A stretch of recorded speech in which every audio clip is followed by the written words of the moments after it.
Hello and welcome to Your Own Account by Qdos. I'm Sam Cox. I'm Seb Maley. I'm Nicole Slowey. And we're here today to talk about IR35, a familiar topic for Qdos, but we're sort of focusing from the recruiter's perspective at this point. So yeah, I suppose as a starting point, if you were a recruiter or someone in the recruitment space, let's say mid-2010s, what do you think your perception of IR35 would have been at that point before the recent changes that we've had? Substitution clause in a contract, Mm-hmm. probably. A mild inconvenience is probably the starting point. But then obviously legislation change came along.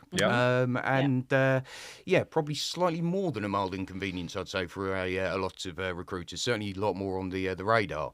Yeah, certainly in the public sector. Obviously, in 2017, we had the first iteration of the reform to IR35, and whilst the public sector, if you look at the contracting landscape, is a segment of it. Obviously, there were quite a number of recruitment agencies of all sizes who suddenly had this this huge issue to contend with ahead of them, which must have been quite daunting because, as you say, prior to that, it was all about contractors getting a contract reviewed from an IR35 perspective, relentlessly asking agencies for changes to clauses, but until then, it hadn't really been a risk for recruiters. Yeah, I think that probably rings true of our experience working with clients through the IR35 reforms. There's a huge amount of sort of knowledge building that recruiters had to do at that time. It was sort of something that could be set aside by recruiters, wasn't it? But obviously with the liabilities that the off-payroll reforms created, obviously first in the public sector and then onward into the private sector, it couldn't really be ignored, could it? It couldn't, and I think the liabilities point is an interesting one, isn't it? Because it if you it's probably something that's still misunderstood to an extent. Yeah, I'd say so. Because obviously legislation in both the public and the private sector, obviously the same piece of legislation now, what that effectively does is puts a liability on the fee payer, which in the vast absurd as that sounds. Yeah, so the client makes the determination as to whether somebody is inside or outside I-35, but the party who actually pays the contractor is the one who potentially foots the bill if the client got that decision wrong, which I don't know whether that was intended or not. I mean, presumably it was. I think we've debated that sort of internally, haven't we? It's difficult to know whether that was the pure intention, but reading through the legislation, it does seem as though HMRC are fully cognizant that if they deem the agency to be the fee payer, the liabilities clearly transfer there. Yeah, and it immediately put agencies into this very unusual territory whereby they had to educate themselves on the changes, the new risks that they were going to carry, but then also naturally felt that they had an obligation and a vested interest in ensuring that their clients were equally educated on the changes and what was going to come in and how best that they could ultimately manage it. So lots of agencies had to, not quite overnight, but very, very quickly and in a short space of time, needed to become really au fait with a piece of legislation that otherwise they hadn't really had to consider before. Which, I mean, I think there's probably some similarities that can be drawn with other legislation changes, but I think that one of the main things that it created was it made almost the industry police itself from a regulatory perspective. It puts pressure from one party to ensure compliance of another, exactly as Nick said, which sort of does mirror a little bit around the MSC changes, which were obviously a good few years before that. But that notion of another party not complying, creating a potential liability for a separate party that actually really can't control what was going on. Seems a little unfair, frankly, doesn't it? Yeah, no, absolutely. It does seem very unfair. We've not seen it tested yet. We've not seen it actually happen. And I think what we have seen over the past 3-4 years is that there have been instances where HMRC have gone into the public sector and have a look at public departments and have obviously taken issue with the way in which they've carried out status determinations. So you've seen these reports of public sector bodies having kind of ththese huge tax bills. That's perhaps a bit of a red herring because it doesn't, affect, in the public sector is very different to the private sector. Absolutely. The reality is we've seen that these public sector bodies have effectively reserved an amount in their accounts for potential tax liabilities, but we've not seen the mechanism of HMRC actually chasing a tax liability from, the client or the fee payer. No, exactly. Yeah. And I mean, obviously, we've got open cases at the moment under the off-payroll reforms in the private sector. Some that we've successfully closed, but obviously a lot are still ongoing. So that's really going to be something over the next few years that we're going to see how HMRC approach that. Yeah. But I mean, what would your default position be if you were at an agency in that sort of situation? How confident would you be that actually that position could potentially be challenged? In terms of the position from a status determination So perspective, as in the liability specifically. Yeah, it's difficult to say because I mean, the legislation is pretty clear in terms of who it makes a deemed employer. Whether contractually there may be a different situation there. In terms of the contract that the agency has with the client. Mm-hmm. What sort of indemnities are in there in terms of protecting agencies against that potential, and also the ability for clients to satisfy that as well. The potential liabilities across a large contractor population will run into millions of pounds. Therefore, if if an agency has got a protective clause in the contract, may not be that the hirer has got the means to even address that. No. So it's it's a very difficult one for agencies to manage their risk there.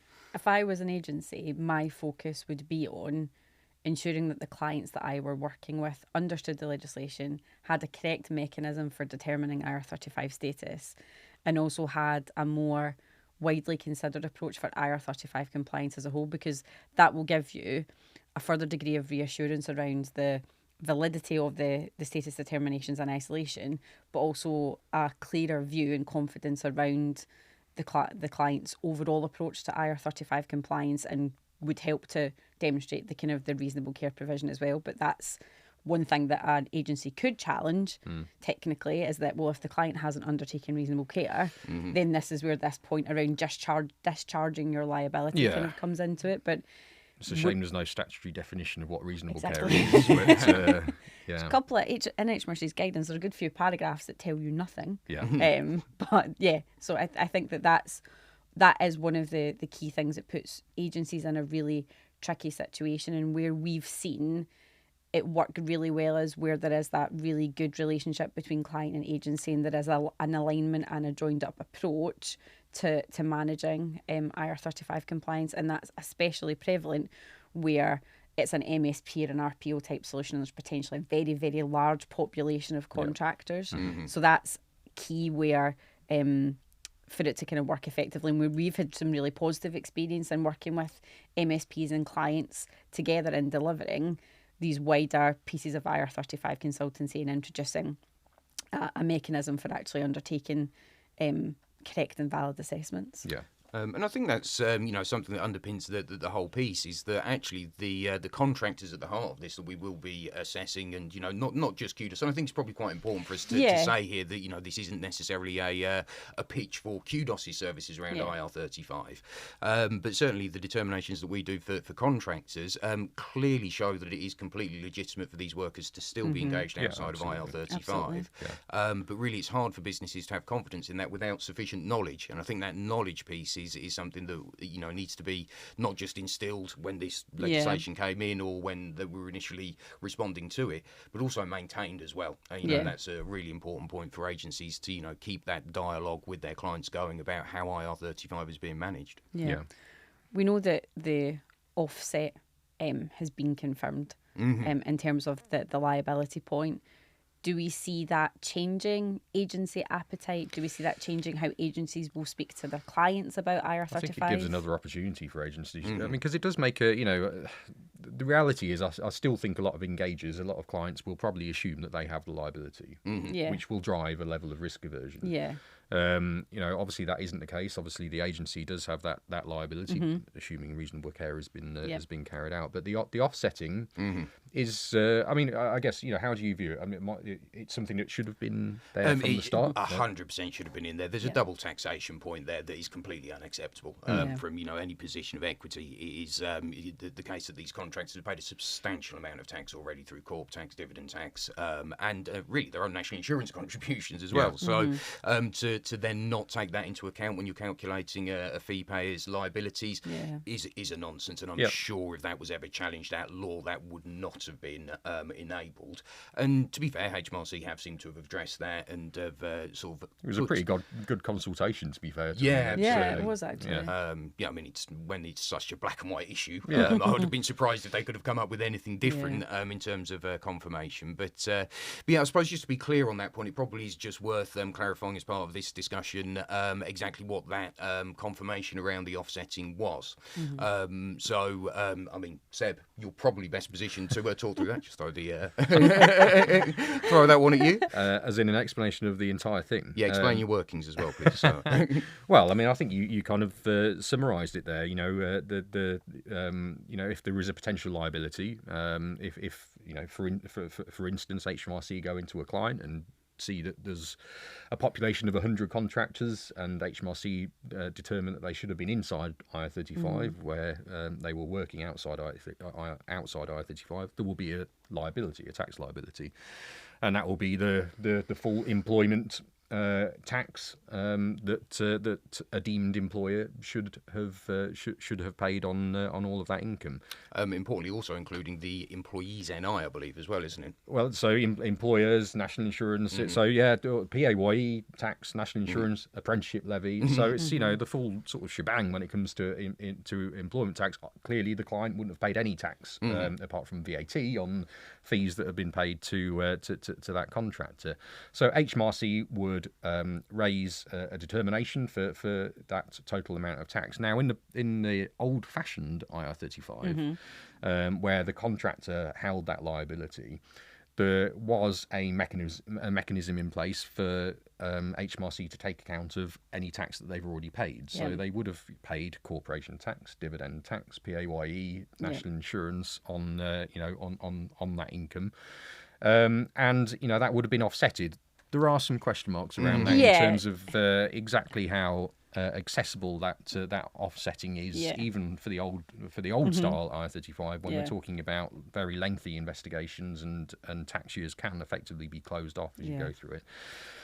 But when the legislation came out in the public sector in 2017, the legislation just didn't account for that. It didn't account for the fact that the contractor would have paid all of this tax. And there was no mechanism either in that legislation or in any other piece of legislation for there to be any kind of offsetting, which meant that if there was a liability, the client or agency, the fee payer, would have had to pay that full tax on what would have been charged had the contractor been an employee. After the contractor has also paid, and the reality is now, if you look at the tax paid by a contractor versus an employee. It's pretty equal. The big difference is the employer's national insurance. So that which is why it's referred to as double taxation. And as I said, it would have been a ridiculous situation. It would have been a ridiculous position to be in. So there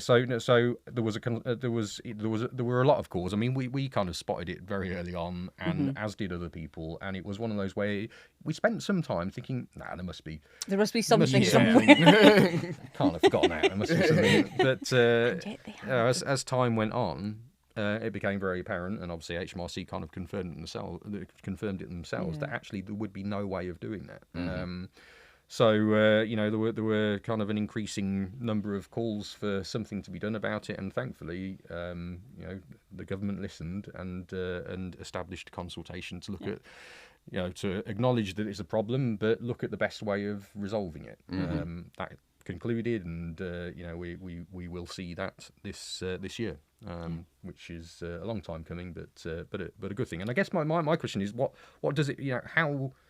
How should we view that? How should agencies view that? Is it a marketing tool in terms of trying to change It's a discussion starter Yeah. for me. It's it's something that will catch the eye from businesses where they've got an eye on their tax position. It's new information about IR35 and being able to capitalise on that is and instigate conversations is a useful tool for agencies. So it's absolutely not a negative. It's obviously been confirmed in a positive way, but yeah, it does leverage further discussion. And any clients who are potentially on the fence around whether or not to engage contractors, hopefully can feel a little emboldened by that as well. But so obviously always a movable feast though. Yeah, and I suppose so it would be an interesting discussion point. Is let's say that you're an agency now and you've got a client who let's say they've been risk averse since legislation came in. They're saying contractors can only use umbrella companies. 3 years on now, what conversation would you be having with that client at this point in time? Don't do it. No, I think that we're in a good place now 3 years on, because we have examples of now HMRC's approach to compliance activity. We have a view of what, in our opinion, and more widely in the market, from other advisors as well, is what a measure of good compliance actually looks like. The comfort around the fact that where there are other parties in the supply chain, i.e. fee payers, technically client financial liability and financial risk is mitigated. Yeah.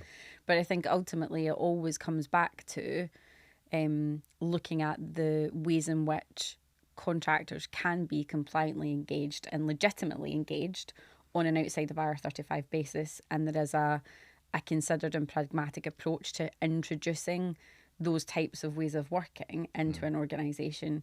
There's a process, of course, that you have to go through. There's a lot of kind of consideration you need to give to the practicalities around it, but that these things can actually be successfully delivered. And we've got lots of case studies, and we know of lots of other case studies in the marketplace where some organisations have actually made a pivot in their decision making. I've said this in one of our podcasts before. The full challenge around access to talent in the market is a really big driver for that, because where you are struggling for kind of key resources around particular areas and specialisms, and you know that there are pools of limited company professionals out there who can provide that is that driver. And it's when looking at a policy position, not just considering the financial risk element, think about what are the commercial opportunities that actually can a client organisation use this as a means to get ahead of their competitors as an attraction tool as well. And that's so true in certain sectors as well, because in some sectors, and let's deal with finance and banking as sort of an example there was almost a cross-industry decision to move away from the PSC model. Well, actually, if you were operating in that space and you open yourselves up to engaging on a self-employed basis, the attraction for workers is significantly more. We alluded to the fact that the tax differences aren't that enormous these days, but for an individual, it is a significant benefit to be operating through a limited company. Obviously, the flexibility, in addition to the tax benefits, clearly. Contractors like working through their own limited companies. If you can facilitate that when your competitors aren't, that's a real advantage on recruitment and talent acquisition. Yeah. An additional consideration, or an opportunity, I suppose, for agencies is that agencies have a key part to play in that, in supporting their clients. Yeah. And that they can actually help with the facilitation and the administration around some of those worker policy changes, the introduction of new determination processes. And that's where what we saw certainly ahead of reform, where a lot of agencies actually demonstrated a huge amount of value add to their clients around that. Yeah, and it's not just the big MSPs that have been able to do that. Obviously we have worked with some of the big MSPs who have really kind of taken control of the whole sort of IR35 project and process. But I think for small, medium-sized agencies, there's an opportunity there. There's an opportunity to really open up that discussion with a client, which, there are various ways and means in which to do that, and we're always very open to it with to working creatively with agencies in terms of how can they structure something where they are kind of effectively we can deliver a service through them effectively, which is only going to solidify their relationship with the client. Yeah, absolutely. I mean, just to sort of take a slightly different tangent, and I think obviously we're not going to focus on contracted out service arrangements specifically in this episode, but obviously there's that was approach that a lot of businesses use to not necessarily circumvent, but approach their IR35 risk. Again, actually, engaging contractors outside of IR35 can be a less risky approach than going down the contracted out services model, and that I think is an important piece to open up discussion around as well. And I think that's something that agencies need to be very mindful of. What we did see to an extent as a result of the reform were kind of contrived arrangements which tried to to kind of get around the obligations from an I-35 point of view. And what we mean by that is that obviously the client holds that responsibility for determining status, but if they have a supplier who's delivering a service rather than delivering resources, so i.e. a consultancy, then it's, in theory, the consultancy is the client because they're delivering a service, they're not delivering individuals, they are the client. When it comes to the ultimate worker who's delivering the work. But we did see quite a few kind of seemingly contrived arrangements where people were quickly knocking up a statement of work and saying, it's all deliverable based, and thinking that was fine. So that meant that the agency, the consultancy, could make the determination, keep these contractors outside I-35, and they would be saying to their client, don't worry, we've got it all sorted. It's no risk. But yes, and a very big but at that. And we are seeing that HMRC are really on top of that at the moment. They are, they are, very quickly moving on to that as a focal point when they're going through compliance activity. Really testing the legitimacy of those outsourced arrangements. And the problem is we don't have a test. We don't know. There's no case law. There's no real test for what is and what isn't. So there's obviously as with everything HMRC related when it comes to guidance, you've got the guidance about what is and isn't a contracted out service. They are just extreme examples, which anybody could tell you that that is, that isn't. So, but there's a huge grey area, isn't there, in the middle of it? It's massively a lot of subjectivity. Yeah, and one of the things that I've certainly seen quite a lot of is this idea that contractors being on contractors specifically being engaged on an SOW basis is also this kind of silver bullet under this concept of, well, it's a contracted out service, contractors are on an SOW, tick, IR35, done. And I think without getting into a huge amount of detail around a lot of the technicalities and the grey areas that exist on those points that I just made, is if there are limited company contractors in the supply chain, and there is, let's assume there is not a small company in the supply chain in a client capacity, someone has an obligation to consider the IR35 status of the worker. And to your original point, we have seen examples where some organisations have gone down this route of statement of work for contractors, deliverables, we're going to milestone payments that actually practically they can never adhere to and never apply. But they actually didn't need to do it because with a couple of small changes and alterations, a traditional time and materials type engagement with the contractor, because of the nature of the working practices and the basis of the contract, was actually fine from an IR35 perspective in the first place. And this sort of brings the point full circle in terms of how important that education piece is around IR35, because the gap there that I think a lot of hiring organisations perhaps aren't aware of is that, or aware of is maybe a little bit of a too strong a term because we don't have the clarity from HMRC, but certainly there is a risk that if that type of SOW arrangement has been put in place, it ostensibly removes the responsibility for the hirer to complete the determination.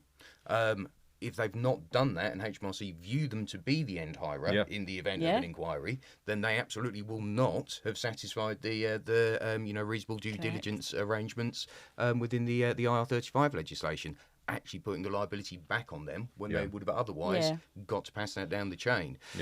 So I think there is still some misinformation in the market around that. I think most sort of respected advisors are very clear on how to approach that. But yeah, I think that there is a legacy there when people were scrambling for solutions around when the reforms first came in.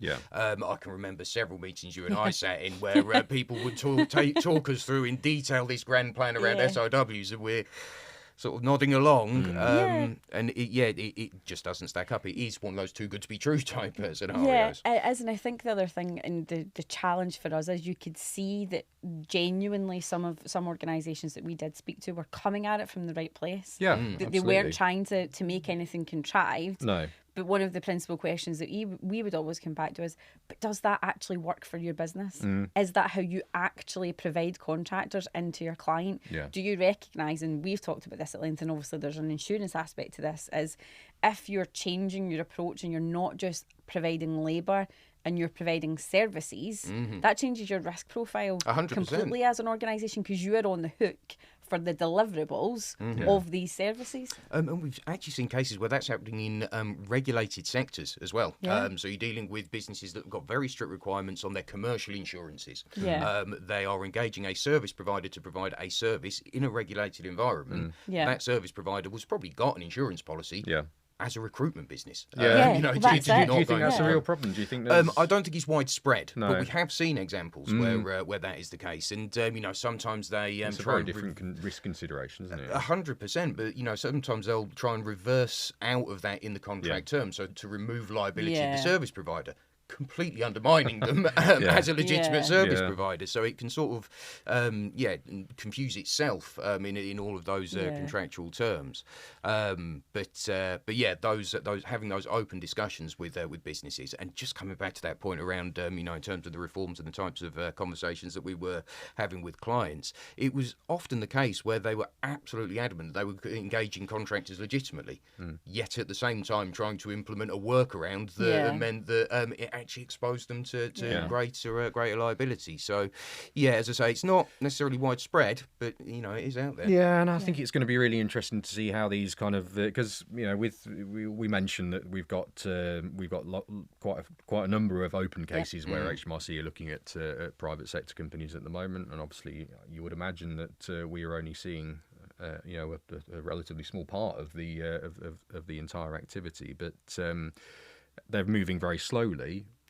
But it will be very interesting to see how particularly the contracted out service area develops over the course, because it's one of those things. It's like, again, we don't want to go into too much detail with MSC, but it's like MSC. It's the only thing really. The only thing we can do is see it tested at court, which is, you kind of don't want to go to that stage. But at the same time, how long have we been waiting for that MSC one to watch through? So we'll see. I mean, obviously, we'll be able to build up an interpretation of how HMRC, how aggressive they are in really testing that grey area, or whether they are going to be pragmatic and say, no, fair enough. You're clearly trying to be a contractor. If I was sat in HMRC's shoes, I actually think they would be better off targeting that specifically. I think that it's actually far easier to establish a sham SOW arrangement than it would be to push back on someone, for example, on the reasonable care point. And just to be clear, in the cases that we are looking at the moment, we have seen HMRC looking at those contracts. Oh, absolutely. It's one of the first areas that they move to, and I think what we have seen is that they've looked at the determination side of things, satisfied themselves that the client is doing everything they should be doing when it comes to their sort of time and materials workers. And okay, fine. Now we're going to look at contracted out services. What suppliers have you got? Let's see if there's kind of shake the tree and see what falls out there. The problem for if we're looking just for a second from an engager's point of view, the problem is that often they don't really have a handle on that. They know HR are dealing with their contingent workforce, but then procurement have got all their suppliers, and sometimes it isn't joined up at all, which means that you will often have the person who's responsible for I-35 in an organisation having no awareness that there's this big hidden risk there where you've got 10, 20 suppliers all using contractors, And it may be that the client should have been doing determinations for the workers all the time, all along. Yeah, Absolutely. that's it. And there's definitely an education piece still needed in that space with clients around that point specifically, because it was very easy but also right to think, okay, we have a contingent population of X. Let's look at that from an IR35 perspective. And actually, in a lot of ways that lots of legitimate consultancies work, as a client, you might not know that actually all of the resources you're being provided under that contract aren't on the payroll of the organisation that are providing the services to you.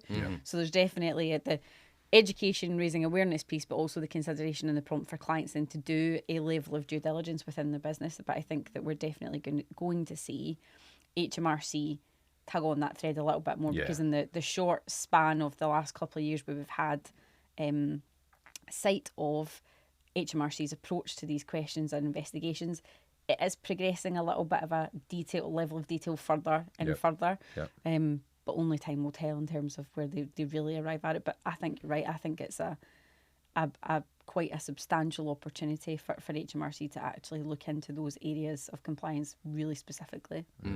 And it sort of brings us back to, as you've alluded to, that point of education and how important it is for agencies and recruiters to really proactively engage with that as well. You know, I think if I was a hiring organisation and I had a recruiter sat in front of me who was providing quick solutions that sound too good to be true, then I might view them that way. But a more consultative approach, you know, referencing up-to-date legislation and what have you, an agency it's so important for them to be able to demonstrate their value to their clients in that respect. So, I think whilst obviously it's changed the industry, the IR35 reforms, it really does present opportunities for recruiters. Yeah.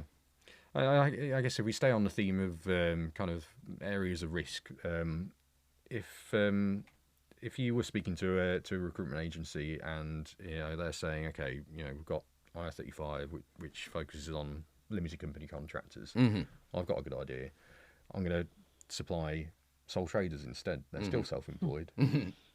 No IR35 because.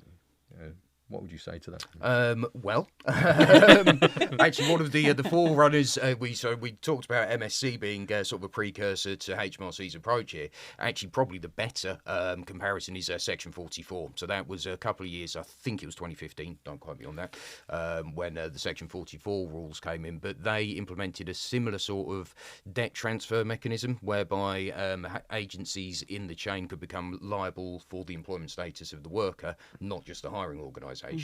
Slight difference there is that there was always a employment tax status exposure for the hiring organisation under a sole trader model. It was never the responsibility of the individual worker, but really it did create that potential for the industry to police itself, which I think, and it's purely speculative on my part, actually emboldened HMRC in their approach on IR35. It really did change the market particularly in the construction space, as you'd imagine, where a lot of sole trader operatives work. There were businesses that completely changed their model overnight. But again, it's one of those where it doesn't create a workaround. There is still the potential for an agency, and that can be a first tier or second tier agency, having an exposure under Section 44. I suppose one of the interesting things there is that there's not the same sort of administrative burden around documenting determinations for sole traders. So there is I suppose a case to be made that it is a path of lesser resistance to engage with sole traders, but it doesn't really limit the risk. And I suppose the in terms of the manner of determination, obviously with the annoying thing about Section 44 is it's called about 5 different things. It's also the onshore intermediaries legislation and also often referred to as the agency legislation. But that just looks at supervision, direction, and control. Correct. So no substitution, no in business on your own account. It's honing in on control, which is a tricky, very difficult. It's a subjective and tricky area to evidence. And that evidential point is also the challenge. So we obviously provide a lot of insurance backing for these types of arrangements. And one thing that the IR35 structure does is make it very clear. There is a determination in every case. You can see which worker is inside or outside of IR35, and we can manage that risk on a piecemeal basis. Where we're we're looking at Section 44 exposures, then you almost got to, and this is very much from an insurance perspective, but you've almost got to ensure a risk mitigation strategy. So it's not a case of each individual worker being assessed, although there will need to be some level of individual assessment, but there's no legislative requirement to issue an SDS, for example, for a sole trader. So whilst it is the path of least resistance from a administrative point of view, actually in terms of managing risk, it's a little bit trickier. What's interesting there, though, is that it's the same principle that applies. Businesses and recruiters that are able to actively engage with hirers around their risk, make sure that there is good due diligence throughout the chain, are then in a position to mitigate that risk through things like insurance policies, which is the same with IR35. So it really does come back to that point about advice. Yeah. Exactly. Yeah, and the other kind of vehicle that avoids IR35, avoidance is a bad word to use, but the vehicle that many turned to as a result of IR35 was umbrella companies. So clearly IR35 isn't an issue there, but it is something agencies still need to watch out for. Absolutely. The need for full supply chain compliance is prevalent where there is the payment of any sort of worker. Obviously, we have the remind me, my brain has just gone blank. The Criminal Finances Act and the Corporate Criminal. I'm just going to nod. Yeah. That was introduced in 2017, and that obviously puts an obligation on organisations to not participate in the facilitation of kind of tax avoidance, and that could not be more key when it comes to engaging with payroll companies and or umbrella companies, where as a client or an agency, you have a potential financial risk in that payment if that entity who's paying your workers hasn't done that in a compliant fashion. And really drives home the need for organisations to have done appropriate amounts of due diligence on these organisations who are going to be paying the workers, because this is where there are lots of really compliant umbrella companies out there and do it really well and have the right type of standards, but there are still these nefarious loan scheme type organisations who are using all sorts of loopholes. It's incredible that you still see them, given everything that's happened. It's. But it does feel like regulation is on its way. Well, it's definitely on its way. So what that will actually look like. But so the reason why I say regulation looks like it's on its way is this going to be another case of HMRC looking for the industry to police itself? There isn't a sort of a formal regulator for that space. There's a couple of very good organisations that do provide best practice advice. But in terms of formal regulation, it's actually a bit unbelievable that the amount of the economy these days that is actually going through these umbrella companies, the amount of individual wealth that is managed through umbrella companies is enormous. These businesses, in some cases, will be turning over $1 billion. Absolutely. Not without any exaggeration. And for that to be unregulated does seem a little bit counterintuitive. So we'll see what happens. I mean, I think it's a very good point about the self-policing. If that happens, then you would imagine that agencies are going to be the ones who are, some of the ones who are going to be involved in that's it, because several of the options within that umbrella consultation specifically put liability and responsibility for that on the agency. So that could potentially change the structure and the engagement of how umbrella companies feature in the supply chain. We obviously need to wait and see what that is specifically. But I understand and it makes sense why there was prevalence where organisations did compliantly make inside IR35 determinations and were looking for solutions to and means to pay workers. So there is definitely a legitimate case for them, but the emphasis for agencies really needs to be on understanding that the compliance and the due diligence position with those types of suppliers, because the ramifications and implications for them directly can be substantial. Exactly. Well, Seems as though we've sort of set the agenda for about 8 more podcast episodes during this one, because clearly we need a detailed discussion about umbrella businesses and regulation, also that wider recruitment market and how recruiters and umbrellas and hirers can work together prudently. We've touched on MSC, we've touched on contracted out services. Not even got them all written down. Section 44. So I think on that theme of sort of knowledge building, clearly that's part of what this podcast is about. So, we'll be looking to touch on all of those subjects, hopefully in an informative way. But clearly working with businesses to be able to have these conversations constructively with their clients, and when I mean our clients, as in our clients in the recruitment industry, being able to have these conversations constructively with their hiring clients is a big part of what we're looking forward to be doing going forward. Absolutely. So any more on this episode, or shall we wrap things up from here? Taxed out. Excellent. Meeting adjourned in that case. So thank you for joining us today. If you can subscribe wherever you get your podcast from, and keep your eye out for any more podcasts coming out soon. Thanks a lot.